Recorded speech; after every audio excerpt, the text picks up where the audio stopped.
take a moment to reflect on that. What does a better world for rare cancers mean to you? It's a question I invite you to reflect on during the day, and one which we'll be raising over and over. I propose to you that when we fix things for the people who have the worst outcomes, we make things better for everyone. My name is Cockburn, and I am the CEO of Rare Cancers Australia. I'd like to thank Bradley Bell for his very warm welcome to country, and I too express my respects for the Ngunnawal people on whose lands we meet today. I would like to tell you a story. Imagine waking up one morning to find a golf ball-sized lump that was not there the night before. This was Emma's reality when in January 2020, just before the pandemic hit Australia, her world changed forever.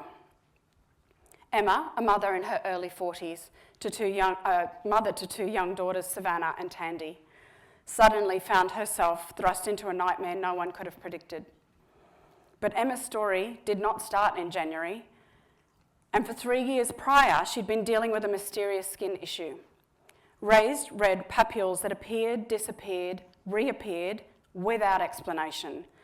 Despite countless medical appointments, and the best advice she received was to use these creams and stop scratching.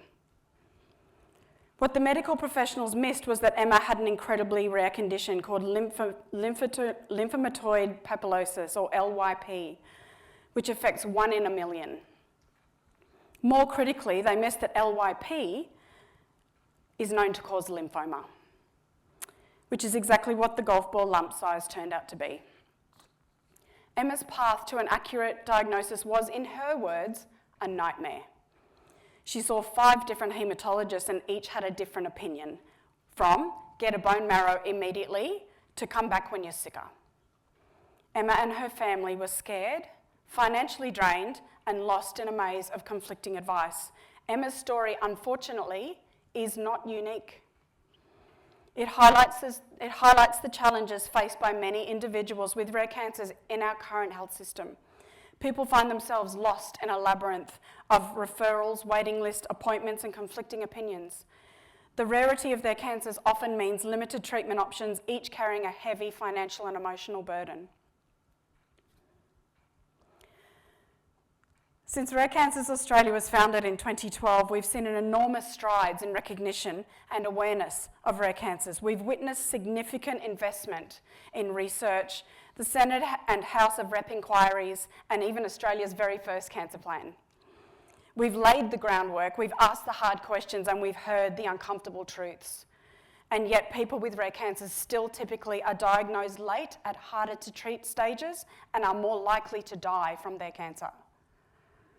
Australia ranks 16th out of 20 OECD countries in terms of registering and reimbursing cancer medicines. 16th out of 20. But here's the good news. We're in an unprecedented moment. We have a government committed to transforming cancer care. We have scientific, policy, and community momentum like never before. We know now, what we need to do now is turn our knowledge into action, our hopes into reality, and our dreams into tangible outcomes that will save lives. That's why our moonshot is bold. By 2035, our goal is to reach 90% 5-year survival for all cancer patients, regardless of type of cancer they have, and to achieve true equity of experience for people affected by cancer. Imagine a world where cancer is detected so early it never takes hold, where the best treatments are available to everyone, regardless of geography, the cancer type, or your ability to pay, where no one faces cancer alone, and where support addresses not just the physical challenges, but the emotional and the financial ones too. Transformative change is possible, but only through collaboration, commitment, and action. Every day at Rare Cancers Australia, we witness both heartbreak and hope. We see the gaps in our system, but we also see the incredible potential for change. Many feel like they're being left behind, that the system that should be in place to see them through doesn't see them at all. Our moonshot is bold, it's brave, some might even say it's impossible. But I say, together we can do hard things. I'm pleased to share that Emma has completed her treatment successfully and is now in remission. She's orchestrated her own Gold Star care team and has tirelessly researched her own conditions. She lives with an incurable LYP and requires 6 monthly monitoring for lymphoma recurrence though. In fact, Emma is here with us today with her daughter Savannah, who aspires to embark on a life of cancer research inspired by her mum and inspired to make things better for the next generation of people diagnosed so they can have an easier time than her mum did. People in Australia with rare cancers, and remember all cancers are becoming rarer, need to embark on this mission with courage, need us to embark on this mission with courage, conviction and unwavering hope. Together, let's create a better world for rare. Thank you.